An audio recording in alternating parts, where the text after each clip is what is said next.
Hai, saya Yubi, senang sekali bisa berjumpa dan membuat konten kembali untuk kamu.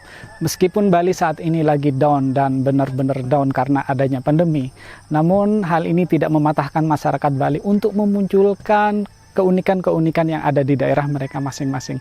Salah satunya tempat yang saya kunjungi saat ini, Taman Edelweiss.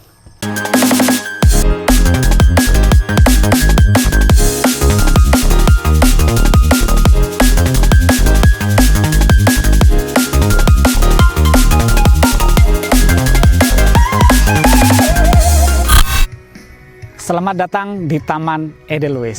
Selama ini tanaman ini hanya bisa dinikmati oleh teman-teman yang memiliki hobi mendaki gunung karena memang dia tumbuhnya pada ketinggian tertentu.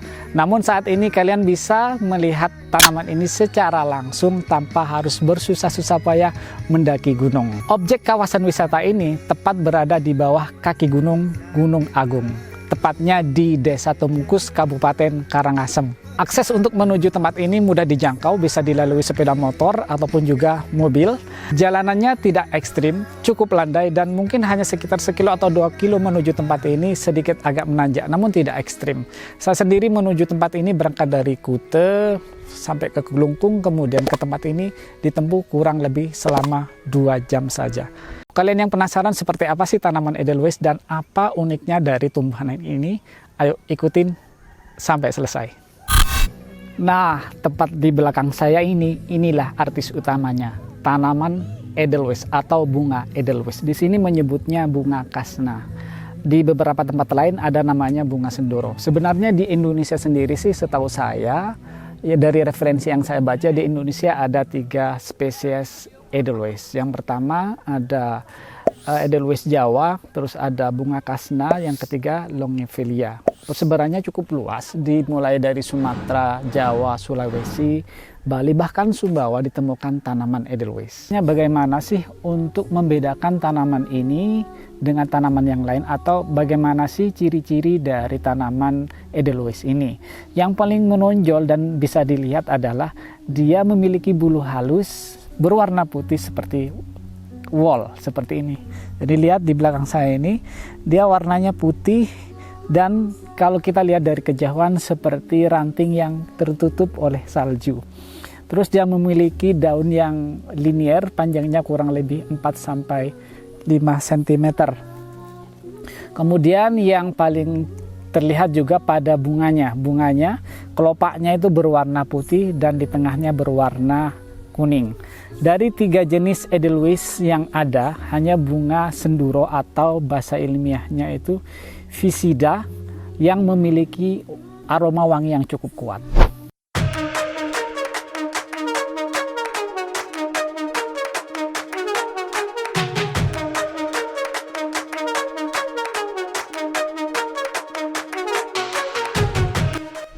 Nah, kalian bisa lihat sendiri di belakang saya itu seperti tumpukan salju yang ada di atas ranting. Itulah keunikan dari bunga Edelweiss. Namun sayangnya pada saat saya berkunjung dan membuat konten ini belum ada bunganya. Dari referensi yang saya baca, bunganya itu baru ada sekitar bulan Mei sampai bulan Agustus. Dan kalau di Bali sendiri itu biasanya menandainya pada saat perayaan Hari Raya Galungan dan Hari Raya Kuningan. Biasanya katanya sih dia baru berbunga. Jadi jika kalian berencana untuk datang ke Taman Edelweiss, pertanyaannya adalah kapan sih waktu yang tepat untuk datang ke taman ini? Jawabannya sih relatif, namun saya menyarankan datang saja jam 8, jam 9, atau jam 10. Karena selain belum ramai, kalian lebih banyak waktu di tempat ini. Dan jika kalian beruntung, kalian bisa melihat puncak Gunung Agung tepat berada di belakang taman ini. Jadi itu Gunung Agung guys, gunung tertinggi di Pulau Bali. Jika kalian beruntung, kalian bisa melihat langsung tanpa ditutupin kabut. Namun jika siang hari kabut biasanya turun, menutupi puncak Gunung Agung dan bahkan juga menutupin kawasan ini. Dan di hari ini saya cukup beruntung, di belakang saya bisa melihat Gunung Agung secara langsung, puncak Gunung Agung. Indah banget dan mudah-mudahan jika kalian ke tempat ini, kalian seberuntung saya. Ada satu hal yang lupa saya untuk menyampaikan kepada kalian, bahwa tanaman atau bunga Edelweiss ini dilindungi oleh undang-undang. Jadi kalian jangan sembarangan memetik bunganya ya.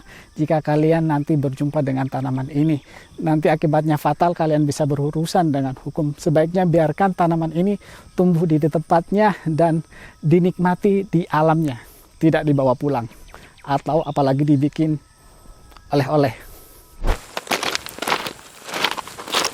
Jika kalian nanti berkesempatan untuk datang ke Taman Edelweiss, pasti kalian capek tuh setelah keliling-keliling Taman Edelweiss, dan pastinya butuh mamam atau nyemil ya. Di sekitaran Taman Edelweiss sudah banyak kafe yang bisa kalian pilih. Ada sekitar 4 kafe dengan harga terjangkau. Saya memilih singkong keju, harganya lumayan terjangkau, hanya 15.000. Dan fasilitas di sini sudah memenuhi standar lah ya, termasuk juga toilet sudah lumayan banyak ada di sini. Namun yang belum ada itu tempat sholat, karena memang di sini mayoritas Hindu.